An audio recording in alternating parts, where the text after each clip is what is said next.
नमस्कार दोस्तों, स्वागत है आपका आपके अपने YouTube channel UP exam warriors के ऑनलाइन प्लेटफॉर्म पे। तो जैसा कि आप जानते हैं कि आज आपकी हिंदी की क्लास है।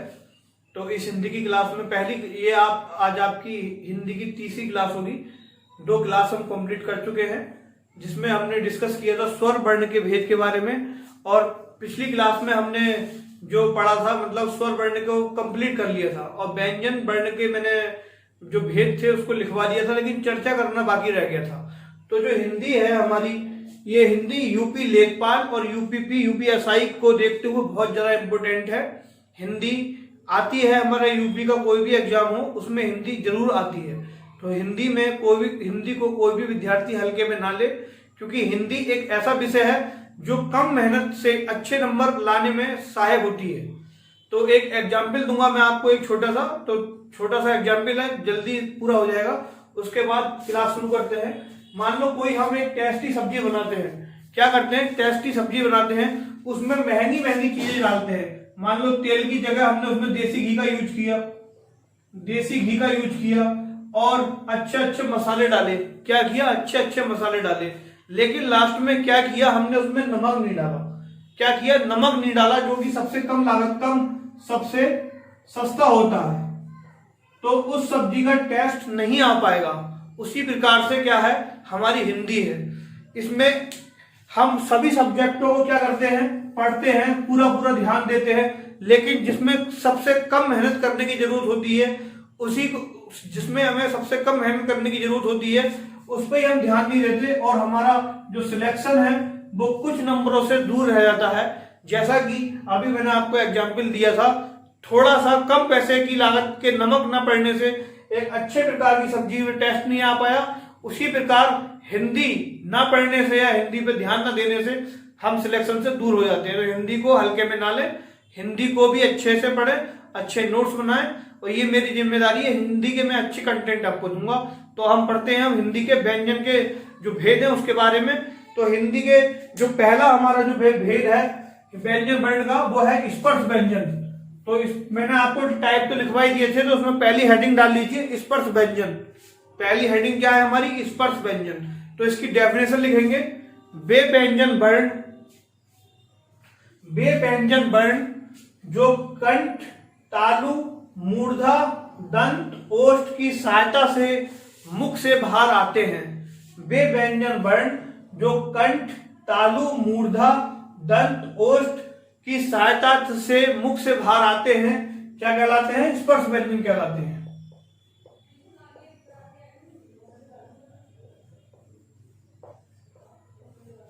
वे व्यंजन वर्ण जो कंठ, तालु, मूर्धा, दंत, ओष्ठ आदि की सहायता से मुख से बाहर आते हैं, स्पर्श व्यंजन कहलाते हैं। इतना आपने नोट कर लिया होगा।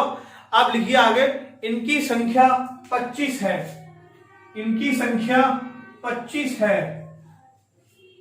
इनकी संख्या 25 है।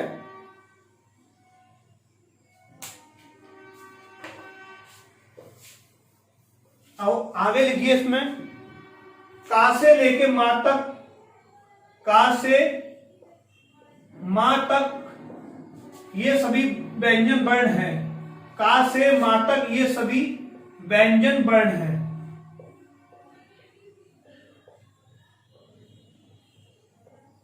हिंदी के अच्छे नोट्स बनाइए, कोई भी क्वेश्चन बाहर नहीं जाएगा आप अगर अच्छे नोट्स बनाते हैं तो। यूपीपी हो, यूपी लेखपाल हो, यूपीएसआई हो, का से मां तक ये सभी व्यंजन वर्ण होते हैं। अब ध्यान देना है, देखो ये जो मैंने लिख रखा है नीचे, ये हमारे 25 हैं। पहला है हमारा का वर्ग। का वर्ग में हमारे ये 5 हो गए। दूसरा है हमारा चा वर्ग। चा वर्ग में 5 हो गए। तीसरा है हमारा टा वर्ग। टा वर्ग में हमारे 5 हो गए। और चौथा है हमारा ता वर्ग। ता वर्ग में भी 5 हो गए। और पा वर्ग में भी 5 हो गए। तो कुल मिला के ये क्या हो गए? हमारे 25 हो गए, का से लेके मां तक। अब मैंने जो बताया था कंठ, तालु, मूर्धा, दंत, ओष्ठ। कंठ क्या होता है? जब आप इनका उच्चारण करोगे, का आप उच्चारण करके देखिए, का अगर बोलोगे तो कंठ से इसकी आवाज आएगी। कहां से आएगी? खा। खा बोलोगे तो यहाँ खा, यहां से निकलेगा हमारा। गा बोलोगे तो यहां से निकलेगा घा, घा बोलोगे तो यहां से निकलेगा, ठीक है। उसी प्रकार अब ये चा वर्ग, ये वर्ग याद करना आपको बहुत जरूरी है। 52 आप याद करो या मत करो, लेकिन ये 25 आपको याद होने चाहिए बिल्कुल, ये आपका होमवर्क है, ठीक है। अब चा को देखो, ये तालु, तालु क्या होता है, चा, ये जो हमारा जो जीभ होती है, जीभ से ऊपर का जो भाग होता है, तो ये होता है, जब आप बोलोगे तो आपको एहसास हो जाएगा, चा, छा, जा, झा, हुआ, इसको कहते हैं हुआ, ठीक है। तो ये हमारा तालु हो गया, तालु से बोले जाने वाले हो गए ये चा वर्ग के। अब ये टा, टा, ये मूर्धा, मूर्धा क्या होती है, जब जीभ हमारी ऊपर टकराती है, जीभ का जो अग्रिम हिस्सा होता है, ये हमारा ऊपर टकराता है, तो ये हमारा मूर्धा कहलाती है, ठीक है। तो ये टा, ठा, डा, ढा, अणा, जब अणा बोलोगे तो देखोगे ये टकराएगा ऊपर जाकर, ठीक है। अब दंत, अब ये पांच वर्ण है हमारे, ये क्या है, दंत की सहायता, दांतों की सहायता से बोले जा रहा है, यानी ता, ठा, दा, धा, ना। अब ये ओष्ठ, ओष्ठ का मतलब होठों की सहायता से बोले जाते हैं ये, पा, फा, बा, भा, मा। तो जब हम इनको बोल रहे हैं तो इनमें होठों का प्रयोग हो रहा है, ठीक है। तो ये हमारे 25 है, इनको याद करना, यही आपको होमवर्क है। और ये वर्ग है, ये का वर्ग है, का वर्ग का मतलब अगर आपसे कोई कहे का वर्ग, तो इसका मतलब 5 वर्ण, 5 वर्ण हो गए, ये कंठ से बोले जा रहे हैं। और ये चा वर्ग में ये 5 हो गए, इसको नोट करो फटाफट, फिर आगे बढ़ते हैं।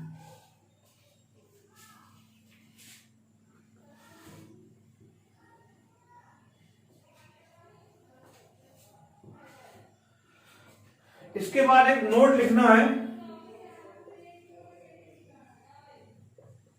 नोट नंबर 1, का से मां तक के वर्णों को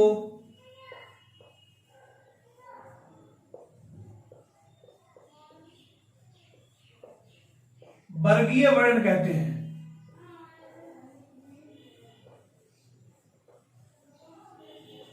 वर्गीय वर्ण कहते हैं।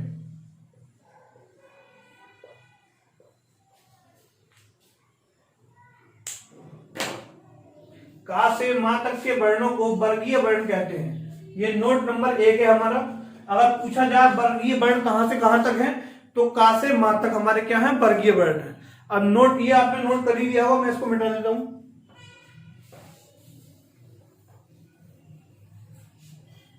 अब नोट नंबर 2, ये नोट जो मैं आपको लिखा रहा हूं ये बहुत इंपॉर्टेंट है, नोट पे ध्यान देना है। का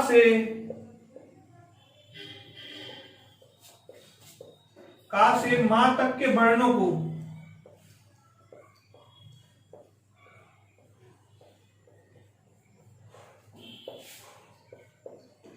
एक शब्द में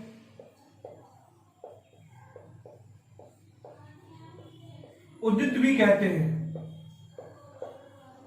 उदित भी कहते हैं।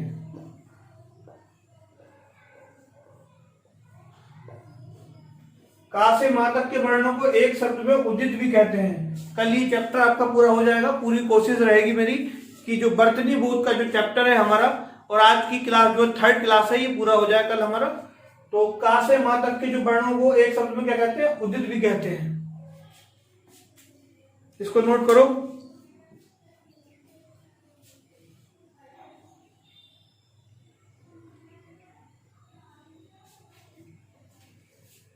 तो स्पर्श व्यंजन जो था हमारा वो इतना ही है। इसमें वर्ण बहुत इंपॉर्टेंट है, ये आपको याद करना है, इसका यूज बहुत होगा आगे।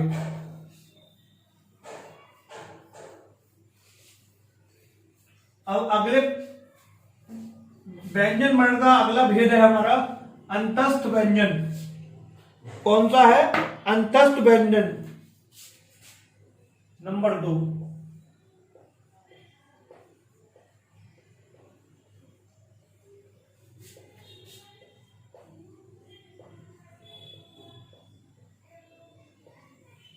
देखो अंतस्थ व्यंजन क्या होता है, इस मतलब इसकी जो डेफिनेशन है मैं बोल रहा हूं वो नोट करनी है। वे व्यंजन वर्ण जिनके उच्चारण में श्वास अंदर की तरफ खींचा जाए, वे व्यंजन वर्ण जिनके उच्चारण में श्वास अंदर की तरफ खींचा जाए क्या कहलाते हैं, अंतस्थ व्यंजन वर्ण कहलाते हैं। श्वास अंदर की तरफ खींचा जाए उच्चारण में। मैं एक बार फिर से बोल देता हूं, वे व्यंजन वर्ण जिनके उच्चारण में श्वास अंदर की तरफ खींचा जाए उनको क्या कहते हैं? अंतस्थ व्यंजन वर्ण कहते हैं। ठीक है, अब लिखो इनकी संख्या 4 है।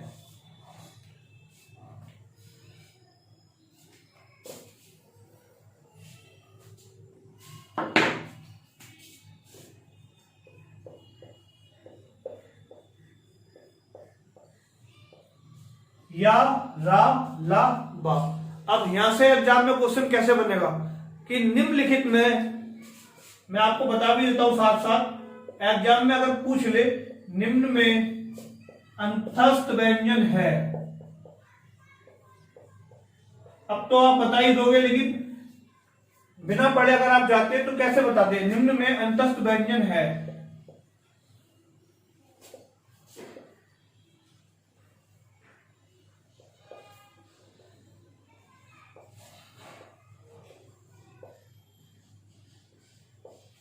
मा, शा, वा, का। अगर यही क्वेश्चन एग्जाम में हो और पूछा जाए निम्नलिखित में अंतस्थ व्यंजन बताइए, तो अब यहां तक उम्मीद है आप सब लोग बता दोगे। क्या आंसर हो जाएगा? वाह, क्योंकि मैंने अभी आपको बता ही दिया है कि अंतस्थ व्यंजन हमारे कौन कौन से हैं? या, रा, ला, बा। इस क्वेश्चन को भी नोट कर लीजिए।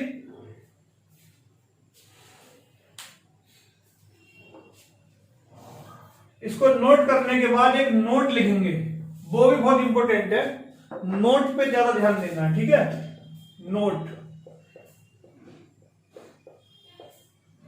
या और बा को, या और बा को अर्ध स्वर भी कहा जाता है।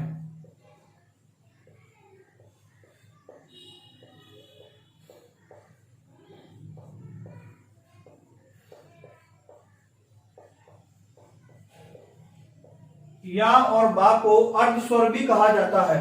अगर एग्जाम में 4 ऑप्शन दे दिए जाएं और आपसे पूछा जाए कि निम्नलिखित में अर्ध स्वर क्या है, तो अब आप आसानी से बता दोगे। ऐसे ही क्वेश्चन एग्जाम में पूछे जाते हैं, कहीं और से नहीं बनते हैं। तो उसमें व्यंजन भी आप पहचान लोगे, अर्ध स्वर भी पहचान लोगे। तो अर्ध स्वर में कौन आ गया हमारा? या और बा। या और बा हमारे अर्ध स्वर भी है और अंतस्थ व्यंजन भी है। यहां तक क्लियर? आगे बढ़ते हैं।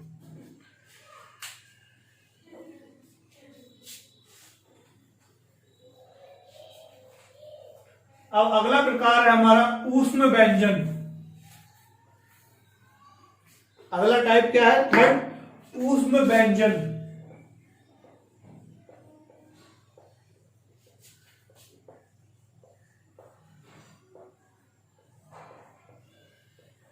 देखो ऊष्म व्यंजन, इसकी डेफिनेशन इसी के नाम में छिपी हुई है, बस आपको थोड़ा सा ध्यान लगाना है, मतलब दिमाग लगाना है। ऊष्म का मतलब क्या होता है? गर्मी, ऊर्जा। तो जिन व्यंजन वर्णों के उच्चारण में शरीर में गर्मी या ऊष्मा का संचार होता है, जिन व्यंजन वर्णों के उच्चारण में शरीर में गर्मी या ऊष्मा का संचार होता है, उनको क्या कहते हैं? ऊष्म व्यंजन वर्ण कहते हैं। तो लिख लीजिए इसको, जिन व्यंजन वर्णों के उच्चारण में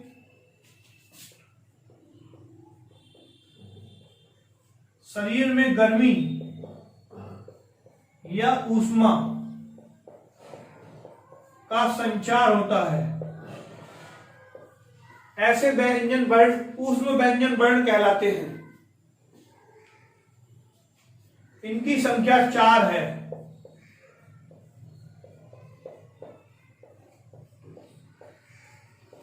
शा, शा, सा, हा। इनकी संख्या 4 है और वो क्या क्या है? सा, शा, सा, हा। इसको नोट कर लीजिए।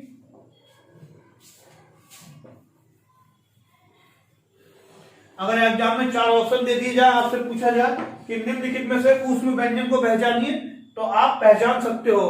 ठीक है, तो ये हमारे क्या हो गए? ऊष्म व्यंजन हो गए। इनको नोट करो फटाफट।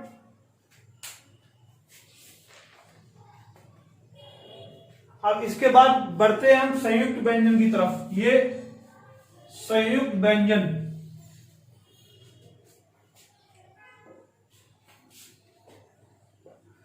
ये चौथा टाइप है हमारा संयुक्त व्यंजन वर्ण।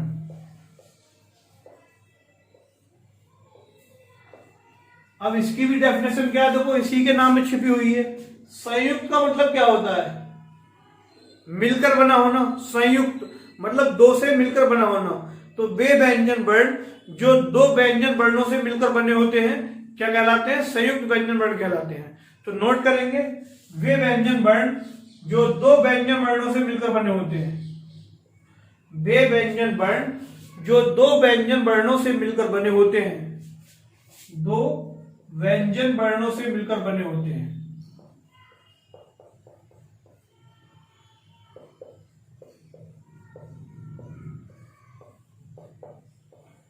इससे एग्जाम में क्वेश्चन बनता है, ये इंपॉर्टेंट है। संयुक्त व्यंजन हमारा इंपॉर्टेंट है। तो इसकी डेफिनेशन क्या है, वे व्यंजन वर्ण जो दो व्यंजन वर्णों से मिलकर बने होते हैं क्या कहलाते हैं, हमारे संयुक्त व्यंजन वर्ण कहलाते हैं। और इनकी भी संख्या कितनी है, 4 ही है। तो इनकी संख्या 4 है, वो भी लिखेंगे। इनकी लिखो, इनकी संख्या 4 है।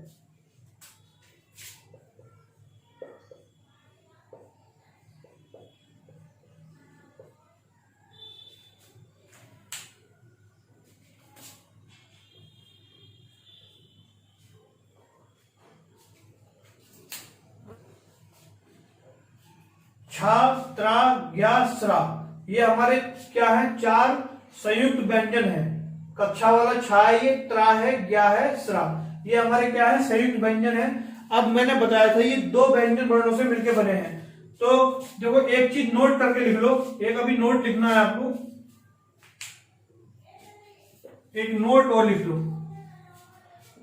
जिस किसी वर्ण के नीचे हलंत लग जाता है, नोट में लिखना है, जिस किसी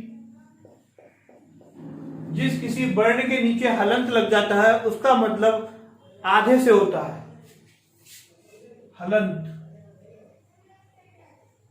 होता है इस तरह से, जिस किसी वर्ण के नीचे हलंत लग जाता है उसका मतलब आधे से होता है। जैसे ये का है, अब का के नीचे मैंने हलंत लगा दिया तो इसका मतलब ये हो गया आधा का। जिस किसी वर्ण के नीचे हलंत लग जाता है उसका मतलब आधे से होता है।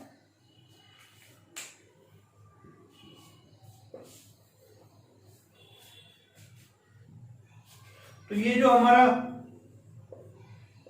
ये हमारा का और शा से मिलकर बना होता है। जो क्षत्रिय वाला छा है ये आधा का और सा से मिलकर बना होता है, ठीक है। ये हमारा आधा ता और रा से मिलकर बना होता है। इन दो को नोट कीजिए।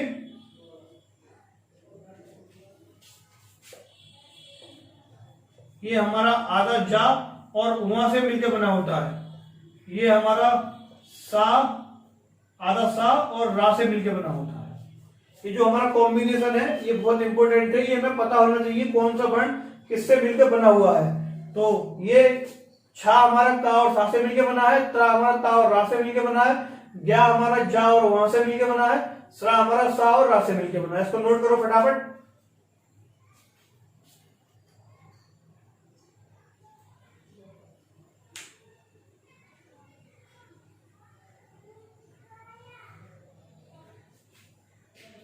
अब यहां से एग्जाम में जो क्वेश्चन पूछा जाएगा वो किस तरह से पूछा जाएगा, आप लिखो परीक्षा में बनने वाला प्रश्न। परीक्षा में बनने वाला प्रश्न, ये क्वेश्चन आया हुआ है, मैं रिपीट कर रहा हूं इसको। पूछा गया था छा वर्ण किसके बाद आता है, पूछा हुआ क्वेश्चन है ये।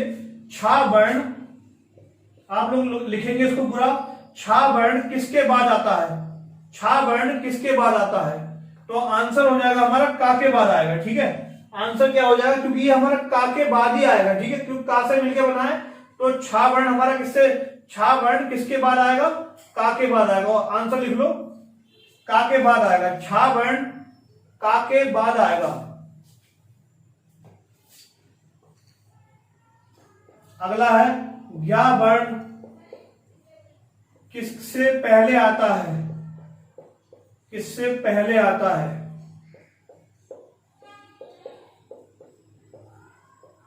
तो ये हो जाएगा हमारा वहां से पहले आएगा, ठीक है। ये किससे पहले आएगा? वहां से पहले आएगा, क्योंकि ये जा और वहां के कॉम्बिनेशन से मिलके बना हुआ है, तो ऑप्शन में वहां होगा और आप इसको टिक कर दोगे, ये आपका आंसर हो जाएगा। अगला लिखो,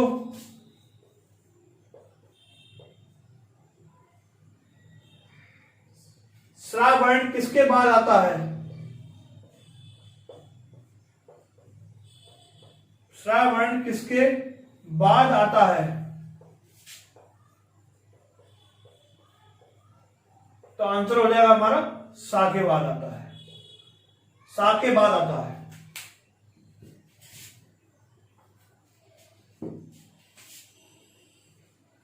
सा के बाद आता है।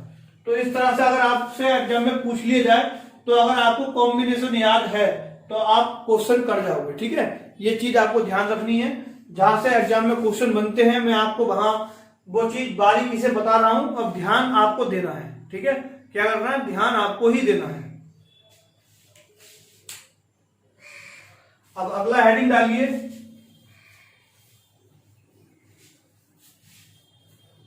द्विगुण।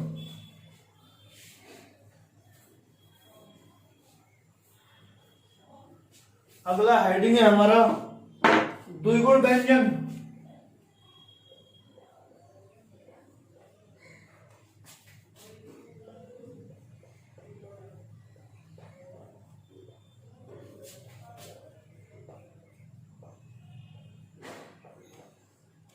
ताड़न जात व्यंजन, इसको द्विगुण व्यंजन का है, उच्छिष्ट व्यंजन का है, ताड़न जात व्यंजन का है, एक ही बात है, ठीक है। इसके 3 नाम है, किसी भी नाम से एग्जाम में पूछा जा सकता है, द्विगुण व्यंजन, उच्छिष्ट व्यंजन, ताड़न जात व्यंजन। तो इसकी जो डेफिनेशन होगी वो ये होगी, जिन व्यंजन वर्णों में 2 व्यंजन वर्णों के गुण पाए जाते हो, जिन व्यंजन वर्णों में 2 व्यंजन वर्णों के गुण पाए जाते हो उनको क्या कहते हैं? द्विगुण व्यंजन वर्ण या उच्छिष्ट व्यंजन वर्ण या ताड़न जात व्यंजन वर्ण कहते हैं। इनकी संख्या 2 है, इनकी संख्या 2 है।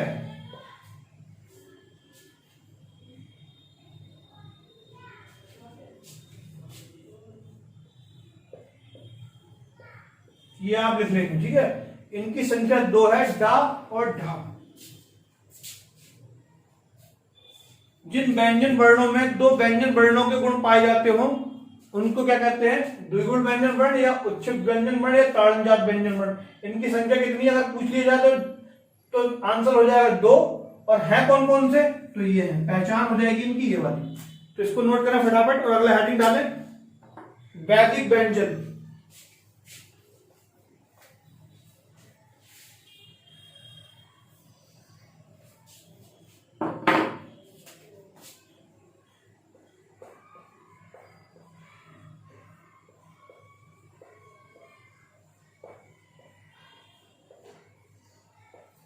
वैदिक व्यंजन में लिखेंगे, जिस व्यंजन वर्ण का प्रयोग केवल संस्कृत में होता है, जिन व्यंजन वर्ण का प्रयोग केवल संस्कृत में होता है और हिंदी में इनका प्रयोग नहीं होता है उनको वैदिक व्यंजन वर्ण कहते हैं।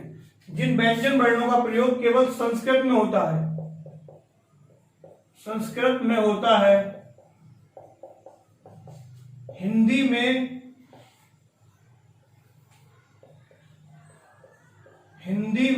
इनका प्रयोग नहीं होता, हिंदी में इनका प्रयोग नहीं होता, वैदिक व्यंजन कहलाते हैं। इनकी संख्या 1 है, इसकी संख्या 1 है। और ये हमारा क्या है? वैदिक व्यंजन है। इसको बना लेंगे आप, ये हमारा क्या है? वैदिक व्यंजन है।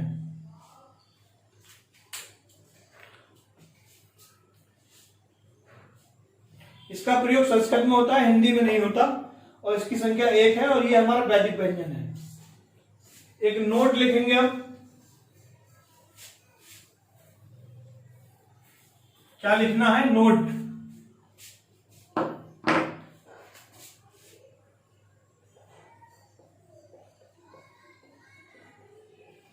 इसे लुंठित भी कहते हैं।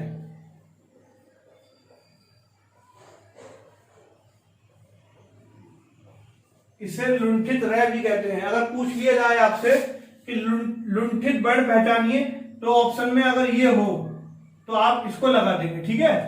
इसे लुंठित रह भी कहते हैं।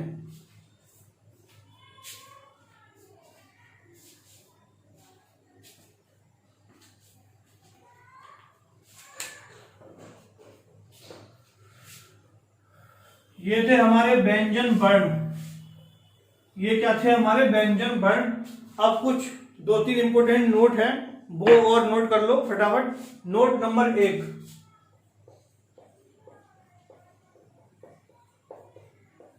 नोट नंबर 1 लिखो। हिंदी में फारसी भाषा से 5 वर्ण आए हैं। हिंदी में फारसी भाषा से 5 वर्ण आए हैं। इसको लिखो।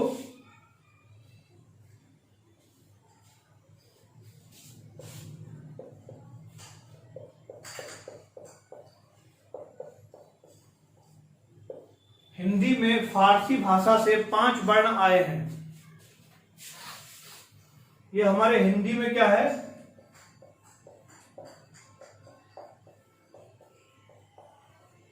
फारसी भाषा के वर्ण है।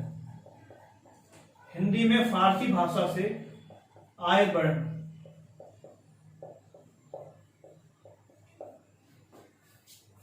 तो पूछा जाए अगर एग्जाम में, निम्नलिखित में से फारसी वर्ण को पहचानिए, या निम्नलिखित में से वो वर्ण बताइए जो हिंदी में फारसी भाषा से आए हैं। तो अगर आपको ये याद होंगे तो आप तुरंत एग्जाम में टिक कर दोगे, ठीक है। का, खा, गा, जा, फा, ये हमारे फारसी भाषा के वर्ण थे जो क्या है, हिंदी में आए हैं, ठीक है। तो इनको आगत वर्ण भी कहते हैं, ठीक है। क्या कहते हैं? आगत वर्ण भी कहते हैं। अगला नोट लिखो।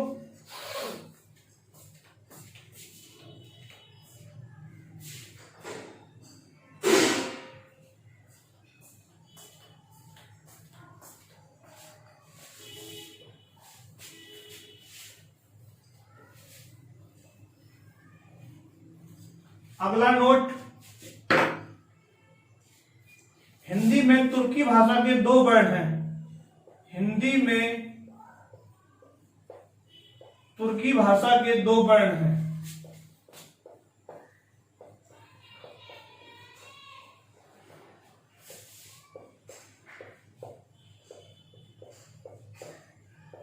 हिंदी में तुर्की भाषा के 2 वर्ण हैं।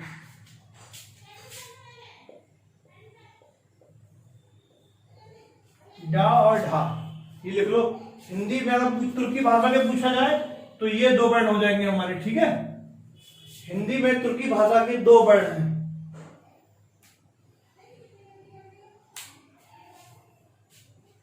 अब लिखो अगला नोट, हिंदी में अंग्रेजी भाषा का 1 वर्ण है। हिंदी में, नोट नंबर 3, हिंदी में अंग्रेजी भाषा का 1 वर्ण है।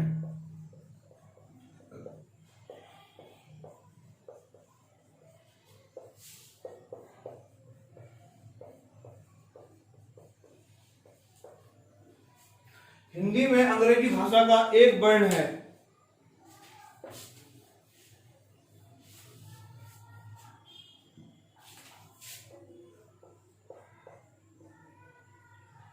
ये हमारा जो होता है ओ, या इसको चंद्रबिंदी लगा के जो लिखते हैं, ये जैसे डॉक्टर, डॉली, ये हमारा क्या है? अंग्रेजी भाषा का वर्ण है। हिंदी में आया हुआ क्या है? ओ, अंग्रेजी भाषा का वर्ण है, ठीक है। इसको नोट करो फटाफट।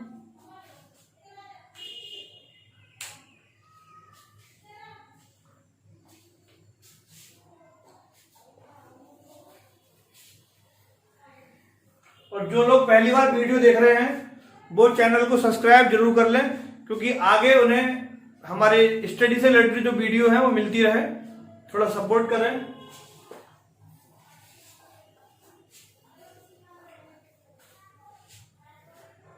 अब हेडिंग डालो, वायु संवेग के आधार पर वर्ण के भेद।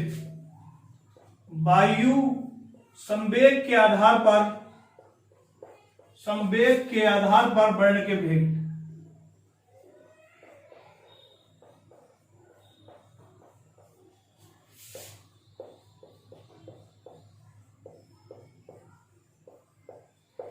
ये हेडिंग है हमारी, वायु संवेग के आधार पर वर्ण के भेद। तो देखो वायु संवेग के आधार पर वर्ण के मुख्य दो भेद हैं।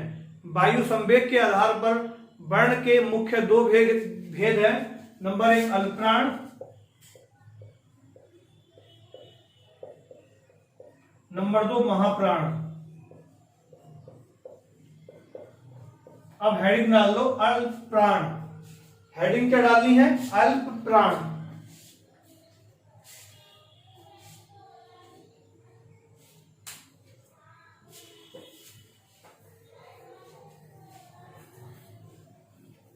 हेडिंग है हमारी अल्पप्राण।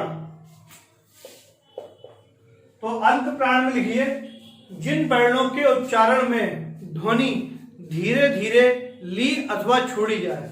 जिन वर्णों के उच्चारण में ध्वनि धीरे धीरे ली अथवा छोड़ी जाए। छोड़ी,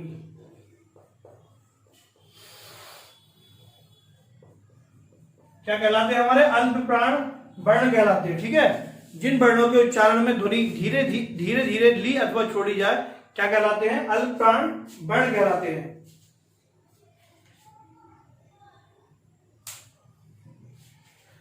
अब मैंने कहा था आपसे कि जो वर्ग है हमारा बहुत इंपॉर्टेंट है, उस वर्ग का प्रयोग होने वाला है और आपको होमवर्क भी मिलने वाला है। ठीक है, होमवर्क क्या मिलने वाला है? अब लिखो, प्रत्येक वर्ग का पहला, तीसरा और पांचवा। नंबर 1, प्रत्येक वर्ग का पहला, तीसरा और पांचवा वर्ण अल्पप्राण है। अब वर्ग मैंने आपको लिखवाई दिए हैं, उसमें बस इतना काम करना है आपको, यहां पे पांचों वर्ग के पहले, तीसरे, पांच लिख देना है। ठीक है, पहला का, दूसरे का, तीसरे का, चौथे का, पहला, तीसरा, पांचवा वर्ण लिख देना है। इतना काम आपको करना है। ठीक है, तो ये काम आप करेंगे, मुझे ऐसी उम्मीद है। आगे लिखें,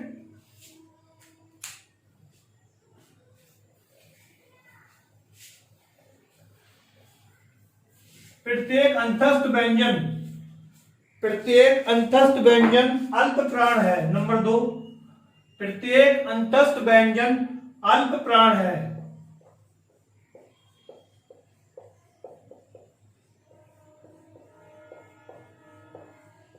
प्रत्येक अंतस्थ व्यंजन अल्पप्राण है। अब दिमाग में दोहराइए, अंतस्थ व्यंजन क्या थे हमारे? या, रा, ला, वा। या, रा, ला और बा, ये हमारे क्या होगा? अल्प प्राण है। यानी ये हमारे अल्प प्राण भी हैं और अंतस्थ व्यंजन भी हैं। ठीक है, ये आपको ध्यान रखना है अब, क्योंकि ये अल्प प्राण के साथ साथ हमारे अंतस्थ व्यंजन भी हैं। तो ये नोट करो फटाफट। नंबर 3,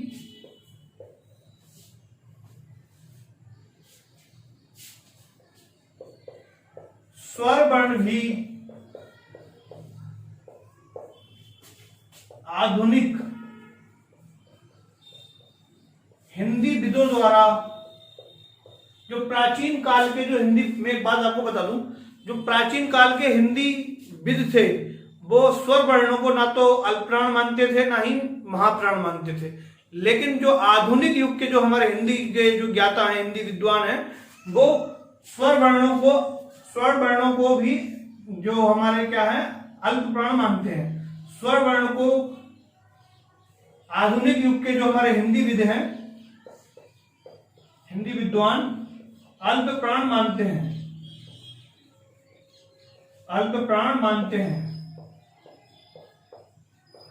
तो इसको आप इस तरह से लिख लेंगे, आधुनिक विद्वानों के अनुसार प्रत्येक स्वर वर्ण अल्पप्राण है। इसको आप इस तरह से लिख लो, आधुनिक विद्वानों के अनुसार प्रत्येक स्वर वर्ण अल्पप्राण है। तो अल्पप्राण आपको क्लियर हो चुका होगा। जिन वर्णों के उच्चारण में ध्वनि धीरे से ली जाए अथवा छोड़ी जाए उनको क्या कहते हैं? अल्पप्राण कहते हैं। प्रत्येक वर्ग का पहला, तीसरा, पांचवा वर्ण क्या है? हमारा अल्पप्राण है। और दूसरा, प्रत्येक अंतस्थ व्यंजन हमारा अल्प प्राण है, और तीसरा क्या है, प्रत्येक स्वर वर्ण हमारा क्या है, अल्प प्राण है। अब महाप्राण की बात करते हैं। क्या रखे तो चाय रखे थे वो पूरा हो गया।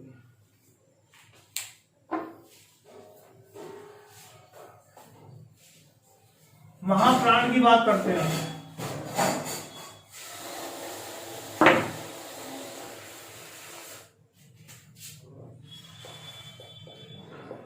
कल ये टॉपिक चैप्टर हमारा फिनिश हो जाएगा, महाप्राण। तो अब इसमें इसकी डेफिनेशन लिखेंगे। जिन वर्णों के उच्चारण में ध्वनि, जिन वर्णों के उच्चारण में सांस तेजी से ली अथवा छोड़ी जाए, जिन वर्णों के उच्चारण में सांस तेजी से ली अथवा छोड़ी जाए, तो इसको लिखिए, जिन वर्णों के उच्चारण में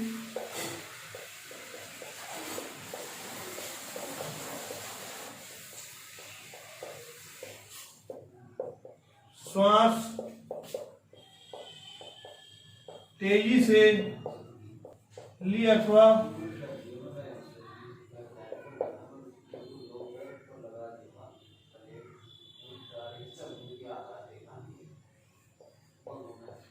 जिन वर्णों के उच्चारण में श्वास तेजी से ली अथवा छोड़ी जाए,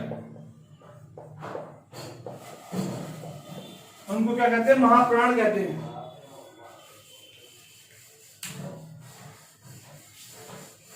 नोट करिए इनको, जिन वर्णों के उच्चारण में श्वास तेजी से ली अथवा छोड़ी जाए, उनको क्या कहते हैं, महाप्राण कहते हैं।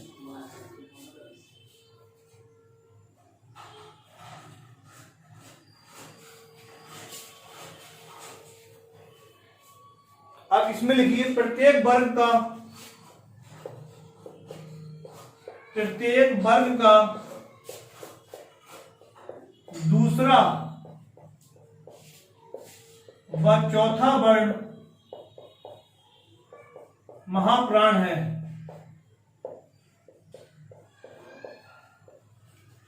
प्रत्येक वर्ग का दूसरा व चौथा वर्ण महाप्राण है।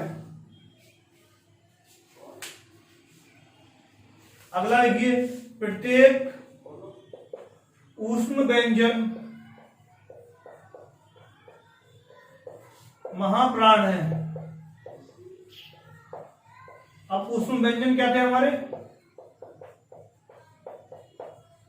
इसको नोट कीजिए हमारे, सा सा सा। तो जो आज की जो क्लास है हमारी वो यहीं तक है, और प्लीज इस क्लास को शेयर जरूर कर देना, जिससे कि दूसरे लोगों तक ये क्लास पहुंच सके। और जो पहली बार इस वीडियो को देख रहे हैं वो चैनल को सब्सक्राइब कर लें और चैनल को अपना सपोर्ट दें, जो कि बहुत जरूरी है। जय हिंद, जय भारत।